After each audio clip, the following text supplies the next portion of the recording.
In this modern world where each day passes like an unbroken chain of notifications, where your mind is constantly left open tabs, open thoughts, open anxieties, sleep gradually becomes something difficult. You lie down, your body already tired, yet your mind has never truly come to rest. Nameless questions, fragmented memories, worries about tomorrow quietly drift through the darkness. And then you begin to wonder, why do we need sleep? And in that suspended space when consciousness loosens its grip, what are dreams really? Tonight, you do not need to search for answers right away. This video does not arrive to explain things through rigid formulas or dry theories. It is a slow journey where philosophy, psychology, and listening gently meet. A place where you can set down the burden of having to understand and simply be present. Carl Jung once wrote, "Who looks outside dreams? Who looks inside awakes." But perhaps before awakening, human beings must be allowed to dream and must be allowed to sleep. So allow your eyes to close. Let your breathing gradually slow. And if your mind is still wandering, that is perfectly fine. We will go with it very gently into sleep. Perhaps before we begin, we can allow ourselves to pause for a moment. Not to think and not to analyze. Just to stop, like standing before a lake at night where there is nothing you need to do except look into the stillness that quietly reflects you back to yourself. Do human beings emit light? The question sounds strange, perhaps even a little foolish. Yet precisely because it is harmless, it opens a very gentle door. It does not demand an immediate answer. It does not require you to be right.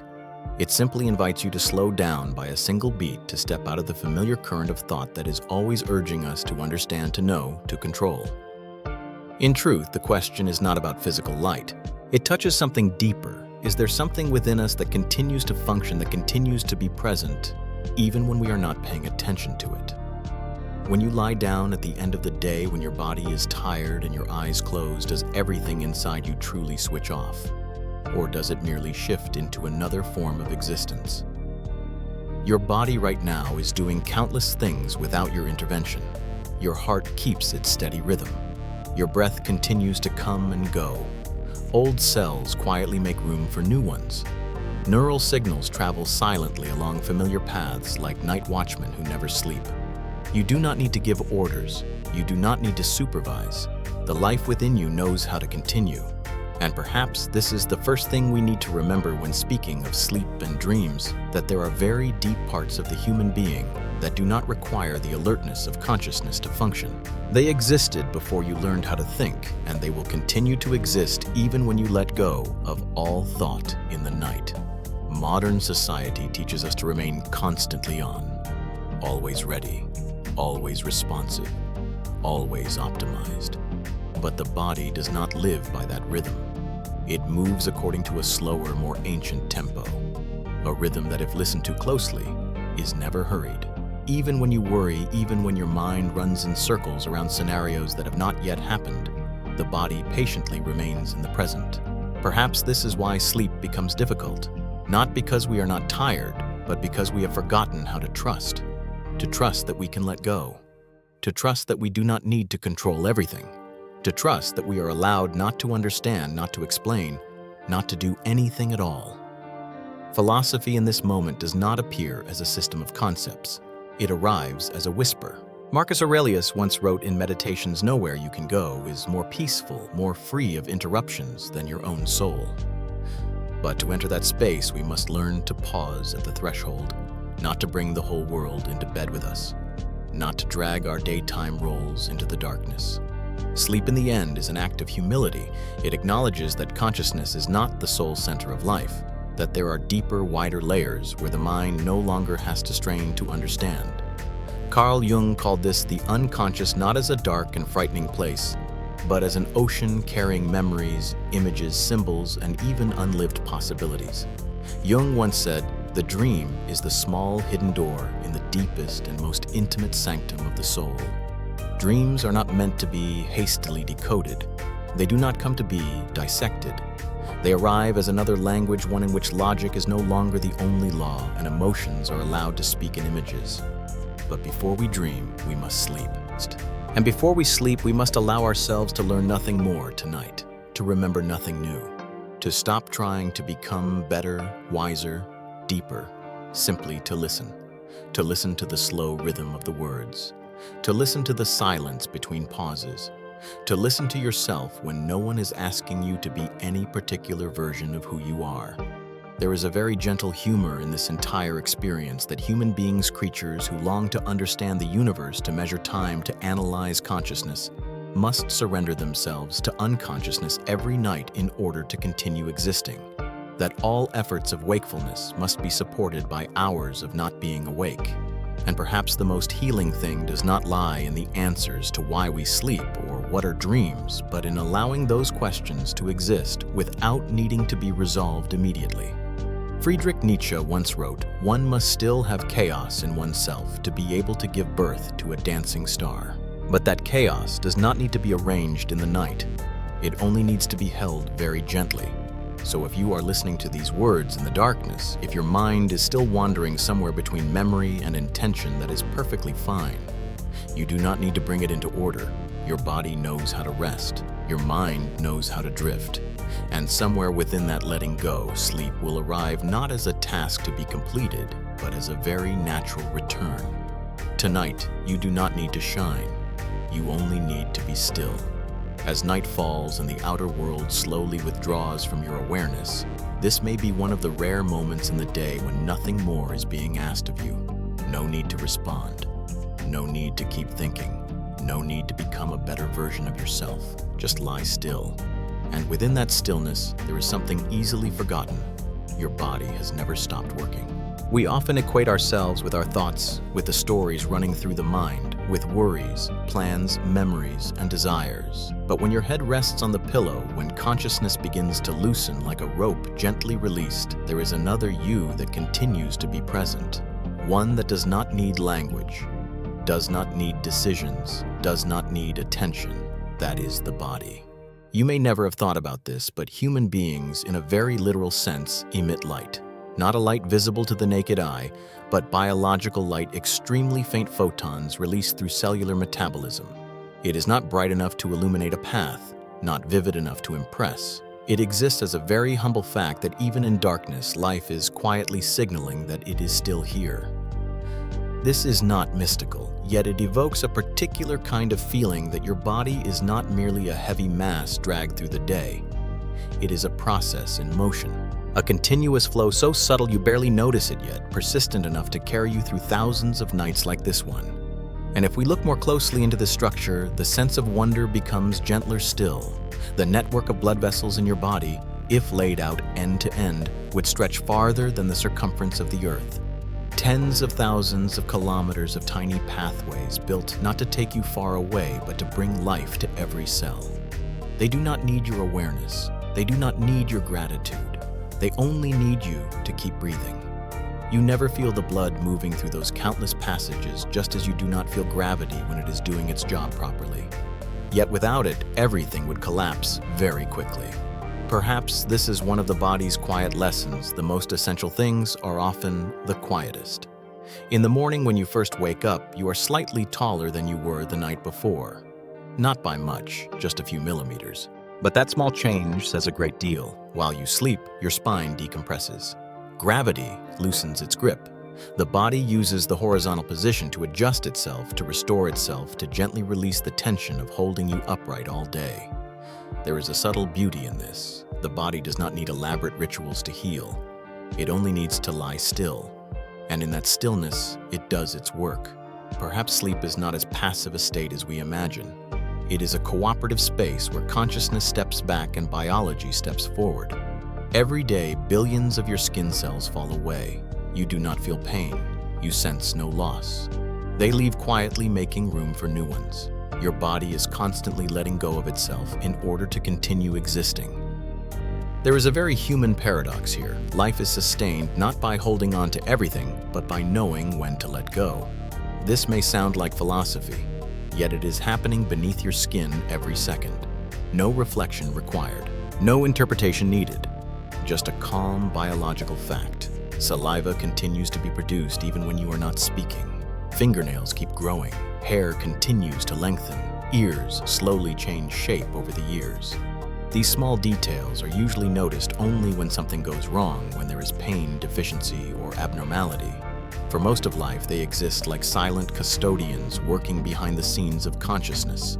Perhaps we have grown accustomed to noticing ourselves only when something is wrong, when the body speaks through pain, fatigue, or illness. But we rarely listen when everything is simply fine, when it is quietly doing its job well. The philosopher Baruch Spinoza once wrote in Ethics, "No one has yet determined what the body can do." This is not a challenge, but a humble reminder that even as humanity has come far in understanding the world, we still live within a body whose capacities exceed the attention of consciousness. When you sleep, you do not switch off. You simply hand over control. Consciousness steps away from the center and deeper, older systems take the stage. The brain shifts into different rhythms. Hormones are adjusted. Memories are reorganized. Minor damage is repaired. Unnecessary connections are quietly cleared away. The body does not sleep when you sleep. It simply works more quietly. And perhaps what makes sleep difficult is not that the body does not know how to rest, but that consciousness refuses to leave. We carry too many questions into the night, too many judgments, too much effort to understand, to master, to improve. But the body does not live by those verbs. It lives by rhythm, by repetition, by cycles that do not need to be explained each time they return. It does not ask why, it simply continues. In Meditations, Marcus Aurelius wrote, "Observe constantly that all things take place by change." Your body is the most vivid proof of this. It changes moment by moment, even when you believe you are still. And in the night, when you allow yourself to let go, you are doing something rare in modern life. You are trusting that change. You trust that you do not need to keep watch. You do not need to supervise. You do not need to understand everything in order to be safe. And in that quiet trust, the body continues to do what it has done for millions of years before you were born. It keeps you alive. It prepares you for tomorrow. It does all of this without requiring you to stay awake. If there is a gentle philosophical lesson here, perhaps it is this: life does not demand constant alertness. There are deeper layers of existence where letting go is not a failure, but a condition for continuing. So as you lie here in the darkness, if your mind is still drifting through scattered thoughts, that is perfectly fine. You do not need to force it into silence. Just remember that even when you are doing nothing, so much within you is still doing its work. And the only thing you need to do right now is to allow. When the body has been laid down, when the breath gradually slows and external movements no longer demand attention, we often assume that the remaining part of the human being, the brain, will do the same. That it will turn off the lights, close the doors, and rest. But the truth is different, very different. If the body is a quiet machine, then the brain is a living world, never entirely silent, even in the deepest sleep. And perhaps because we spend our entire lives inside that world, we often forget one simple fact: no two people truly inhabit the same inner landscape. The brain makes up only about 2% of the body's weight, yet it consumes nearly 20% of our daily energy. A number that seems almost unreasonable. Why would such a small, soft mass require so much? Perhaps because it does not only process the present, it carries memory. It simulates the future. It repeats the past. It tells stories constantly, even when you do not ask it to. In the previous part, we spoke of the body as a self-regulating system, functioning without conscious supervision. Now, as that current rises upward, we arrive at the coordinating center of human experience, the brain. Yet instead of seeing it as a control unit, it may be gentler to see it as a space. A private space without a shared map, without a universal standard. When you sleep, the brain does not rest. On the contrary, many regions become even more active than they are during wakefulness. Brain waves shift. Communication networks change shifts. Tasks that cannot be done during the day because consciousness is too loud are carried out in the quiet of the night. The brain organizes memories, attaches emotions to experiences, removes connections that are no longer needed. There is something strange and quietly beautiful in the way the brain eats itself. This process is called synaptic pruning, the trimming away of neural connections that are no longer in use. The brain does not try to keep everything. It understands that to function well, it must let go.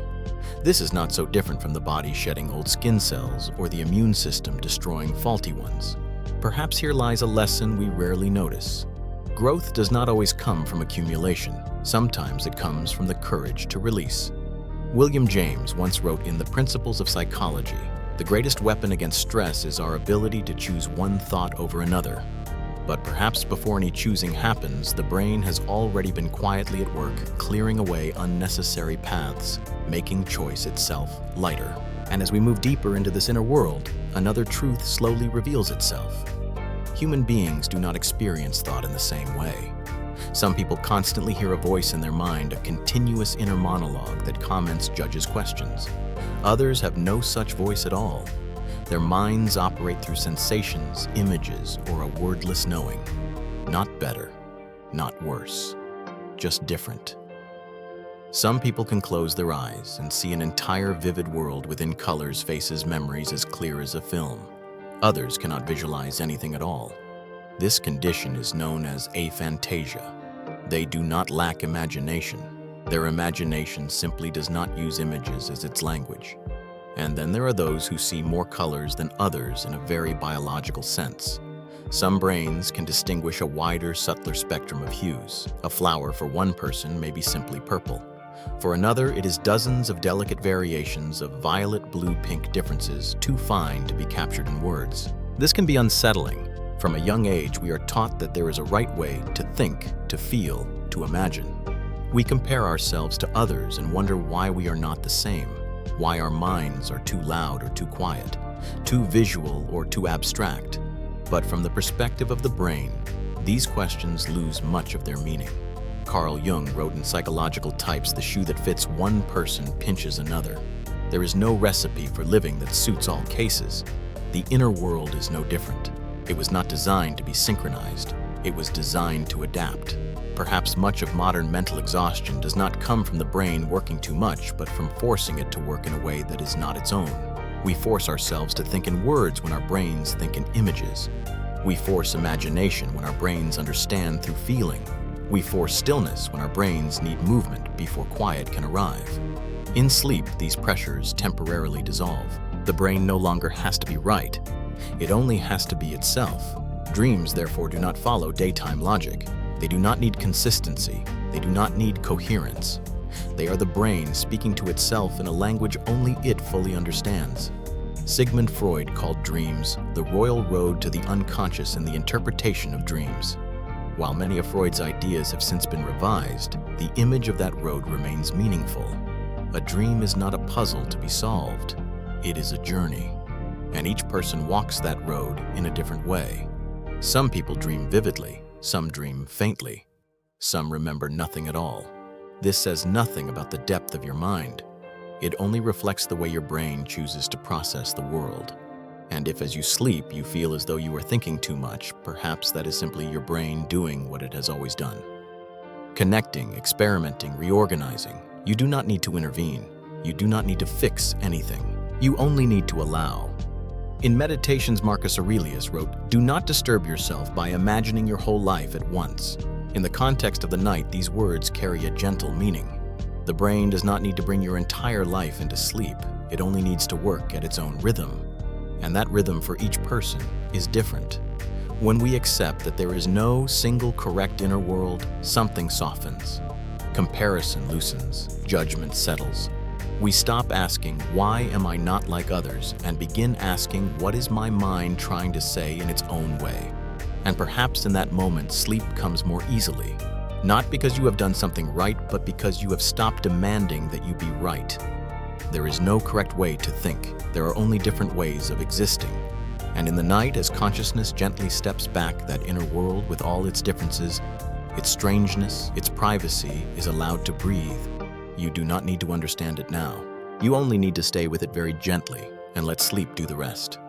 As we move away from the deeply private world of the brain, where each person lives within a different inner universe, the flow of the night does not stop. It quietly descends further slower into a layer we rarely name correctly, a place where emotion and biology are no longer separate things. We often speak of emotions as if they were purely mental reactions: sadness, joy, anxiety, relief. All of them seem to happen somewhere in the head, but if we listen more carefully, if we slow our observation, a gentle yet liberating truth begins to appear. Emotions do not begin with thought. Very often they begin in the body. There are days when you wake up with a heaviness you cannot explain. No incident, no bad news. and yet your mood hangs low like a cloud close to the ground. In moments like these, we are quick to blame ourselves. What is wrong with me? Why am I so weak? But the body does not speak the language of judgment. It simply responds. Your gut, seemingly tasked only with digestion, contains a neural network so complex that many scientists call it the second brain. Millions of neurons live there, constantly communicating with the brain through the gut-brain axis. What you eat, how your gut functions, the state of your internal microbiome, all of these directly influence your mood, not through thought, but through chemistry, through biological signals. So perhaps sadness is not always a story that needs to be analyzed. Sometimes it is simply a biological state seeking balance. And when seen this way, sadness becomes less personal, less like a fault. It is simply a reaction. This current continues outward beyond the individual body, touching the shared space between human beings. Music, for example. When a group of people listens to the same slow rhythm, their heart rates tend to synchronize. Their breathing begins to align. In a deeply unconscious, deeply biological way, no words required, no explanation needed. Perhaps this is why music appears in nearly every culture from the most ancient communities. It is not only art, it is a tool of collective biological regulation. When you listen to slow music at night, you are not merely enjoying it. Your body is learning how to slow down through the bodies of others, even if they are no longer there. In The Birth of Tragedy, Friedrich Nietzsche wrote, "Without music, life would be a mistake." This is not only an aesthetic claim, it gestures towards something deeper, that there are layers of existence unreachable by reason alone, accessible only through vibration. And vibration, before it is named emotion, is already biology. Then there are small, deeply human reflexes we often feel ashamed of. Blushing, for instance. An automatic response that arises when we feel seen, judged, or suddenly exposed. No other animal blushes the way humans do. It does not help us run faster. It does not make us stronger. Yet it reveals something rare. We are social beings to such an extent that the body speaks before words can. You do not choose to blush. You do not command your blood vessels to expand. The body acts before the mind can intervene. And perhaps what hurts us is not the reflex itself, but how we interpret it. We call it weakness, a loss of control. But from a biological perspective, blushing is simply an honest signal I am present. I am connected. I am affected. Carl Jung once wrote, "Emotion is the chief source of all becoming conscious." In this sense, emotion is not the enemy of reason. It is the primal language of life preceding thought, opening the way for awareness. The changes in the brain during pregnancy offer another example of how biology moves ahead of concept. The pregnant brain truly changes its structure. Certain regions shrink not as a loss but as a reorganization, becoming more sensitive to social signals, more alert to danger, more attuned to the needs of another living being. This is not sacrifice in a moral sense. It is biological adaptation. The body adjusts so that life can continue. And if afterward a woman feels different, more fragile, more easily affected, perhaps, this is not weakness at all. It is another form of intelligence speaking. Signals within the body travel at astonishing speeds. Nerve impulses move faster than supercars. Before you can think, "I am afraid," the body has already tightened. Before you can think, "I am safe," the body has already relaxed. The mind likes to believe it is the guide, but most of the time it arrives later, trying to narrate a story the body has already begun. The philosopher Spinoza wrote in Ethics, "The mind and the body are one and the same thing, conceived now under the attribute of thought, now under the attribute of extension." Perhaps much of our suffering comes from forgetting this. We divide what is continuous. We call biological reactions weakness. We call emotions irrational. And then we blame ourselves for being human. But in the night when boundaries soften, we are given a chance to look again, not to fix anything, only to understand differently. That when you are tired, it is not failure. When you are emotionally sensitive, it is not a flaw. When you need rest, it is not avoidance. You are simply a biological system responding correctly. In this light, sleep is not an escape from emotion. It is a process of emotional regulation through biology. While you sleep, hormones rebalance. Emotional memories are processed. Overloaded experiences are gently turned down in volume. The brain does not erase emotion. It places it where it belongs. And perhaps the most healing thing is not trying to understand your emotions right now, but allowing the body to do what it has known how to do long before you learn to name feelings. In Meditations, Marcus Aurelius wrote, "Allow yourself to be carried by the current of life." That current is not only made of external events, it is the biological flow within you quietly guiding you back toward balance, one small adjustment at a time. So if tonight you feel more sensitive than usual, if thoughts seem to touch you more deeply, remember that you do not need to fix this. You do not need to become harder in order to deserve rest. You only need to lie still. The breath comes and goes. The body does its work. And in that gentle trust, sleep may arrive not as a task to complete, but as a natural return to the biological rhythm that has always been there waiting for you to listen. When emotions have been set back into their rightful place, no longer treated as weakness, no longer in need of justification, the flow of the night seems to grow lighter. The inner space softens. Consciousness no longer has to strain itself to explain existence. And in that moment, something very human, very strange, very endearing begins to emerge. This world is far more peculiar than we imagine, yet not frightening at all. Perhaps we have grown accustomed to looking at life with an overly serious gaze. We analyze, evaluate, and categorize everything as meaningful or meaningless, right or wrong, noble or trivial. But if we look more closely, if we slow down enough to resist immediate conclusions, we begin to notice that many things exist simply to exist, not to teach us a lesson, not to carry some profound moral message. They are simply there like a gentle wink from reality itself. Take bananas, for instance. A familiar fruit, often part of simple meals, carrying nothing remotely threatening in its appearance.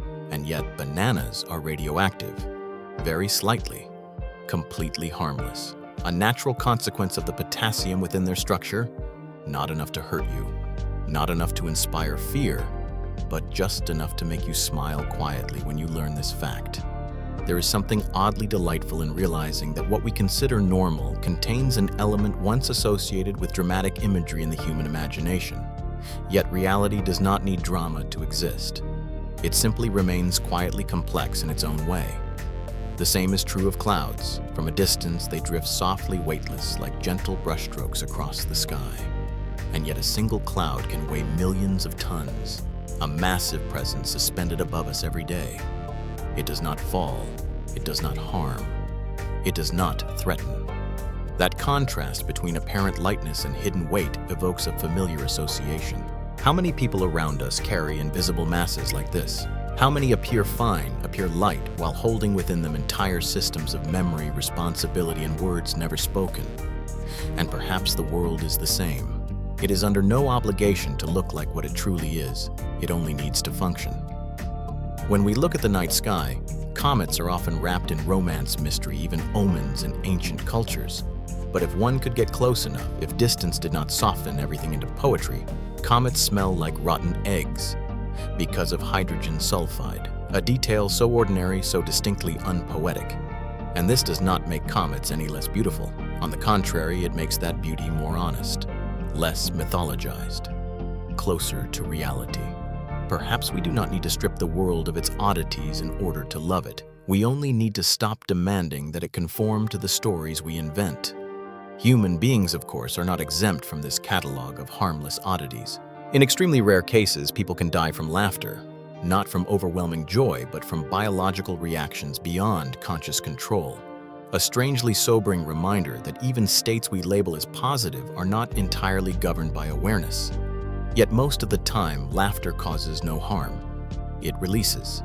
It dissolves the rigid structures we build around ourselves. And perhaps knowing that the world contains corners that are both absurd and meaningless allows us to breathe a little easier. Not everything needs to be understood. Not every phenomenon requires a profound explanation. Some people have a third nipple, a completely harmless biological detail. It carries no special message. It says nothing about value or character. It is simply a variation, one possibility among countless possibilities that nature experiments with. Seen this way, nature appears far less serious than we often imagine. It tries, it repeats, it adjusts. It creates things unnecessary for survival, yet existing anyway. Not for a purpose, not for a long-term plan, simply because it can. The philosopher Albert Camus once wrote in The Myth of Sisyphus, "The struggle itself toward the heights is enough to fill a man's heart. But perhaps alongside that struggle there is something else, equally capable of filling the heart, the ability to smile at the world's gentle absurdity." We often believe that to live meaningfully we must be serious. We must understand, define, place everything into its proper category. But the night with its softness allows us to try another way. A way of seeing that does not demand the world be logical, only that it be present. When we accept that bananas can be radioactive, clouds can weigh as much as mountains, comets can smell unpleasant, and human bodies can contain harmless redundancies, we learn a very light lesson: reality was not designed to serve our need for order. And strangely enough, that realization is comforting. For if the world itself is not serious, perhaps we do not need to be so harsh with ourselves. If nature allows excess deviation and meaninglessness to exist without calling them mistakes, then perhaps we too can allow ourselves to be imperfect and still be fine. Friedrich Nietzsche wrote in Thus Spoke Zarathustra, "One must have chaos in oneself to give birth to a dancing star. But that chaos does not have to mean suffering or tragedy. It can be light, a little foolish, a little funny, like a star dancing for no clear reason at all." In the context of sleep, these harmless oddities play a quiet but important role. They soften the need for control. They loosen the mind's grip on heavy frameworks of right and wrong, success and failure, meaning and meaninglessness. They whisper to you, it is okay if things are not perfect. It is okay if you do not understand everything. It is okay if you simply exist. And when the mind receives that message, it relaxes. No need to strain itself explaining reality. No need to defend a rigid belief system. It can simply drift. Perhaps this is why details that seem meaningless carry such healing power. They remind us that the world is not a moral or philosophical equation waiting for a final answer. It is a process, a sequence of possibilities being tried. And you, with all your odd traits, your silly thoughts, your irrational reactions, your excess and imperfections, are not outside that process. The world was not designed to be serious. It just happens to be gently, unintentionally funny. And in that quiet laughter, not loud, not mocking, but understanding, the mind can rest. There is no need to become deeper tonight. No need to uncover truth, only to let everything be what it is, and to let sleep arrive naturally. When the world's quiet laughter has softened the seriousness within us, when the mind no longer strains to explain everything, the flow of the night opens in another direction, wider, farther, and calmer. It is no longer about the small details of the body, nor only the harmless oddities of everyday life. Now we step gently beyond the familiar self to look at nature and the universe from different angles. Angles not meant to make us feel smaller, but lighter. Human beings have a very natural habit. We place ourselves at the center of every frame of reference. In how we measure time, draw maps, name stars, and decide what is large, what is high, what is right. Nature, however, does not share this habit. It exists independently of our senses. And that independence, when viewed with gentleness, becomes deeply comforting. We are often taught that Everest is the tallest mountain in the world. And this is true if measured from sea level. But if measured from the center of the Earth, Mauna Kea, a mountain resting quietly beneath the Pacific Ocean, is actually taller. Most of its mass lies hidden underwater, absent from dramatic photographs, untouched by stories of conquest.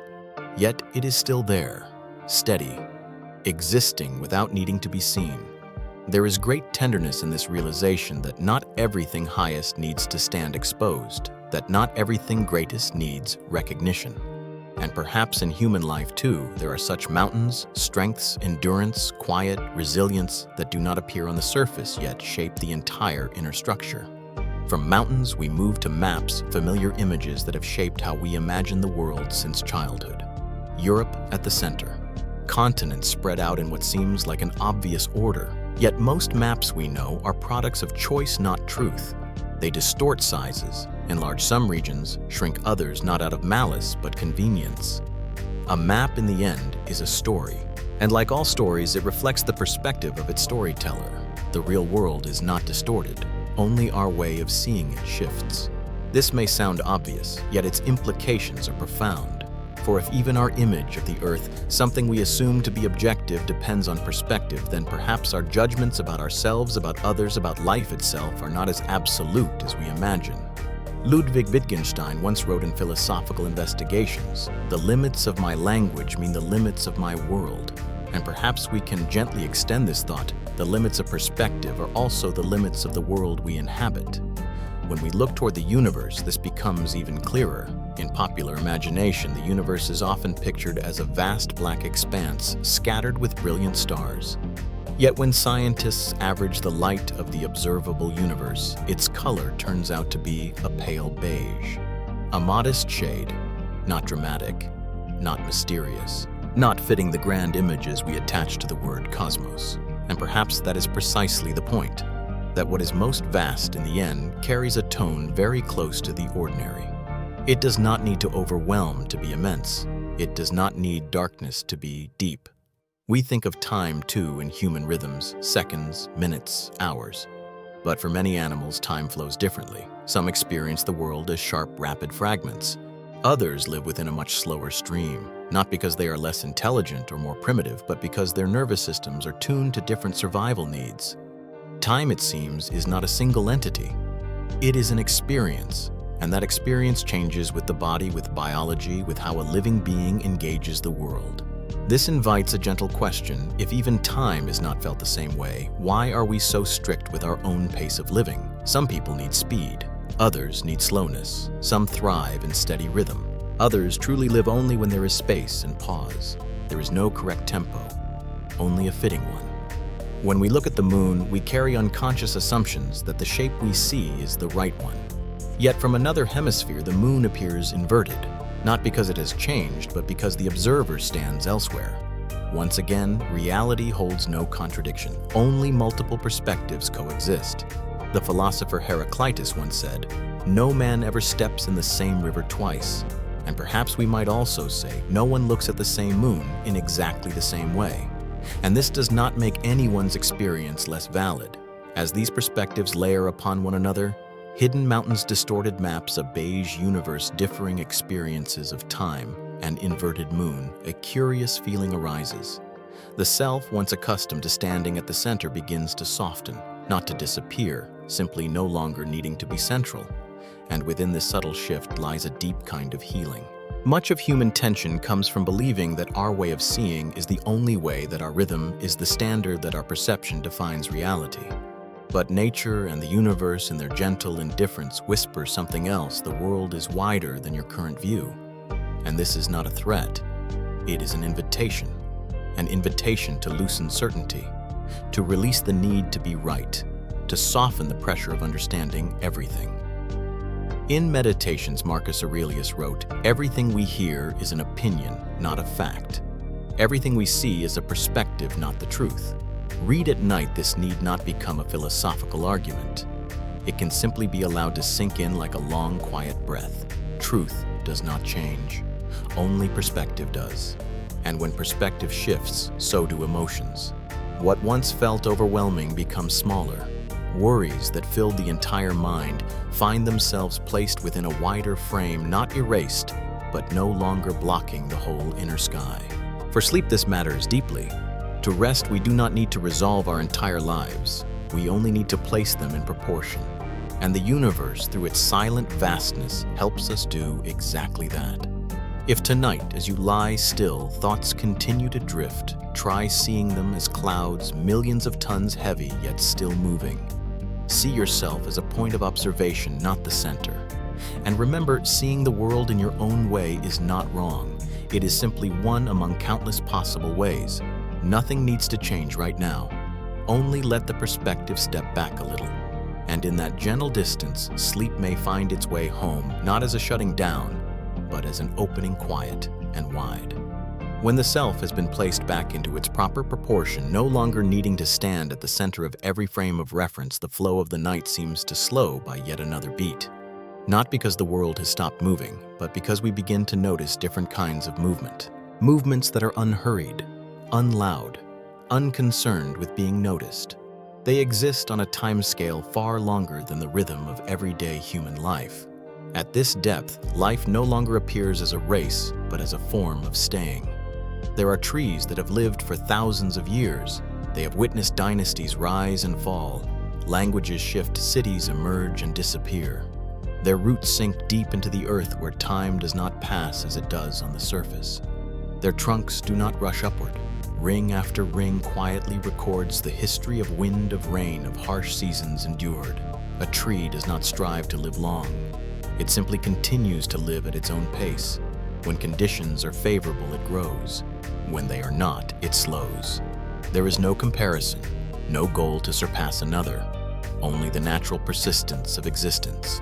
And somewhere in the ocean there is a species of jellyfish, often called immortal. Not because it cannot be harmed, but because when faced with danger, it can return to an earlier stage of its own life. A strange biological loop that challenges the human intuition of time as a straight line moving only forward. Human beings tend to fear repetition. We call it being stuck, but nature carries no such judgment. For the jellyfish, returning is not failure. It is a survival strategy. A remarkably intelligent way of saying this is not the end yet.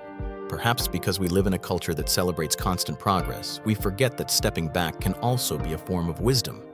Not every slowing down is regression. Not every cycle is meaningless. At the bottom of the ocean, where light cannot reach, there are organisms that have survived ice ages. While the surface of the Earth changed violently, temperatures fluctuating, continents shifting, life at those depths continued slow and stable. No need for rapid adaptation. No need for constant transformation. Only the ability to remain still long enough for the world above to change on its own. This offers a very different sense of safety. Not safety through controlling every fluctuation, but safety through not being swept into them. There are places in nature, and perhaps within human beings, where stillness is not a lack of life, but a deeply sustainable way of living. Microorganisms, forms of life so small they are invisible to the naked eye, can survive for millions of years. They sleep in ice, in stone, in environments that seem entirely hostile to life. They do not need light nor a day-night rhythm like ours. Time for them is a vast ocean, not a narrow river. When we think of these forms of life, the constant sense of urgency in humans suddenly feels strange. We measure our lives in years, in months, and deadlines. We grow anxious when things do not move quickly enough. But life on a larger scale does not recognize urgency. It recognizes suitability. The philosopher Henri Bergson distinguished between measured time and lived time, temps and durée. In Time and Free Will, he wrote that human experience of time is not a sequence of separate moments, but a continuous flow in which the past seeps into the present. Without delving into philosophy, we can feel this clearly. At nighttime now is no longer like it is during the day. It is softer, more spacious, less demanding. Perhaps sleep is the way human beings temporarily step into that other time scale. One in which nothing needs to be completed, nothing needs to be achieved, one only needs to be.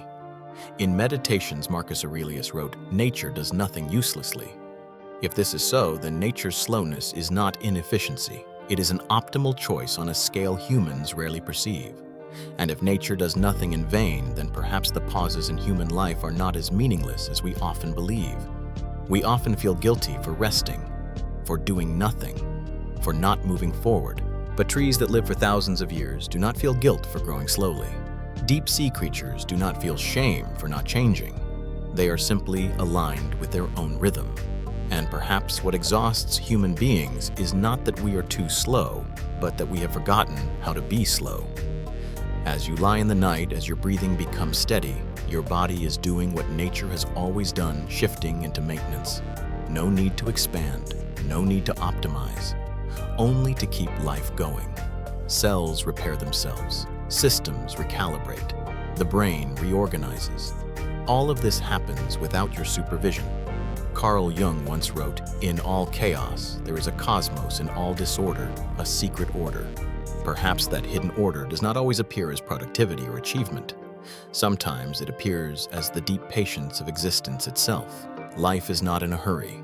It was here long before humans learned to count hours. It will remain here in other forms long after our schedules lose their meaning. And within that long flow, your pause in the night is not falling out of rhythm. It is entering into it. Not everything needs to move quickly. Some things exist by remaining still. This is not advice to escape life. It is a gentle reminder that not every phase demands motion. There are seasons in life, just as in nature, designed for quiet accumulation. Friedrich Nietzsche once wrote, "Thoughts are the shadows of our feelings, always darker, emptier, and simpler." Perhaps in the night, as feelings settle, those shadows soften too. Not because they disappear, but because the light has changed. And if tonight you feel slower than the world around you, remember that life does not measure rhythm by clocks. It measures it by the ability to continue, by the fit between inner tempo and surrounding conditions. You do not need to keep up with everything. You only need to keep pace with yourself, and sometimes that means stopping. As the final thoughts drift by like distant clouds, let the images of ancient trees, deep sea creatures, microorganisms sleeping in stone remain somewhere in the background of your mind. They ask nothing of you. They simply whisper one quiet truth: life has many ways of continuing. And tonight, your way may be to lie still, to breathe, and to let time slow down in its own way. Sleep will come not because you have tried hard enough, but because you have allowed it. And now, as this journey slowly draws to a close, not with a final period, but with a quiet pause, perhaps what matters most is not what you have just heard, but what you no longer need to carry with you. Throughout this night, we have moved through the body, the brain emotions, the harmless strangeness of the world, different perspectives of the universe, and finally, the long, unhurried rhythm of life itself. Not to accumulate more knowledge, not to understand more deeply in an academic sense, but so that layer by layer, the tension in your mind could gently loosen very softly, very gradually. And at this point in the night, it may be time to return to something that sounds simple, yet is strangely difficult to believe in modern life. You do not need to be special. You do not need to have an extraordinary story. You do not need to reach a higher state of consciousness. You do not need to fully understand yourself. The fact that you are here existing in this form with this breath in this very specific moment of the universe is already something exceedingly rare. In Meditations, Marcus Aurelius once wrote, "Consider how swiftly all things are carried away and swept out of sight." Everything arrives and departs so quickly, even what we believe to be stable. And precisely because of this, your temporary presence, ordinary, unremarkable, carries a value that does not need further proof. Perhaps much of human exhaustion does not come from the difficulty of living, but from the belief that we must become something else before we are allowed to rest, that we must understand, improve, heal completely, reach a version of ourselves that is good enough. But the night asks for none of this. Sleep sets no conditions. It does not ask what you have learned. It does not ask how much you have grown. It does not ask whether you are worthy. It arrives only when you let go. Let go of knowledge. Let go even of what you have just heard if you need to.